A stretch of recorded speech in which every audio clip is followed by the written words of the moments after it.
Breaking news చూస్తున్నాం. హైదరాబాద్ నగరంలోని పలు పెట్రోల్ బంకుల వద్ద భారీగా రద్దీ పెరిగింది. నాంపల్లి, కోటి, అబీడ్స్, బషీర్బాగ్, లక్డీకపుల్లోని పలు బంకుల్లో మధ్యాహ్నం నుండి నో స్టాక్ బోర్డులు దర్శనమివ్వడంతో తెరిచి ఉన్న బంకుల ముందు కస్టమర్లు క్యూ కట్టారు. దీంతో ఆయా ప్రాంతాల్లో ట్రాఫిక్ జామ్ ఏర్పడుతుంది. వినియోగదారులు పెట్రోల్, డీజిల్ కోసం అరగంటకు పైగా ఎదురు చూడాల్సి వస్తుంది. పెట్రోల్ ట్యాంకర్ల యజమానుల సమ్మె కారణంగా ఈ పరిస్థితి ఏర్పడినట్లు తెలుస్తుంది. కమిషన్ పెంచాలంటూ ట్యాంకర్ యజమానులు సమ్మె చేస్తున్నారు. ఈ పరిస్థితి ఇలాగే కొనసాగితే చాలా ప్రాంతాల్లో ట్రాఫిక్ సమస్యలు తలెత్తే అవకాశం కనిపిస్తుంది.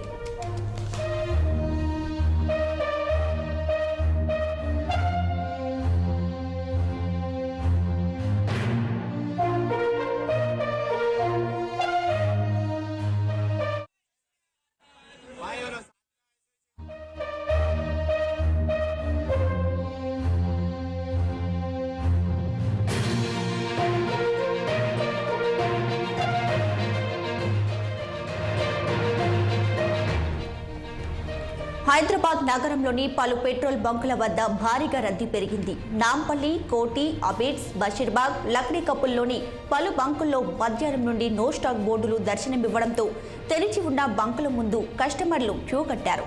దీంతో ఆయా ప్రాంతాల్లో ట్రాఫిక్ జామ్ ఏర్పడుతుంది. వినియోగదారులు పెట్రోల్, డీజిల్ కోసం అరగంటకు పైగా ఎదురు చూడాల్సిన పరిస్థితి ఏర్పడింది. పెట్రోల్ ట్యాంకర్ల యజమానులు సమ్మె కారణంగా ఈ పరిస్థితి ఏర్పడినట్లు తెలుస్తుంది. కమిషన్ పెంచాలంటూ ట్యాంకర్ యజమానులు సమ్మె చేస్తున్నారు. అయితే ఈ పరిస్థితి ఇలాగే కొనసాగితే చాలా ప్రాంతాల్లో ట్రాఫిక్ సమస్యలు తలెత్తే అవకాశం కనిపిస్తుంది.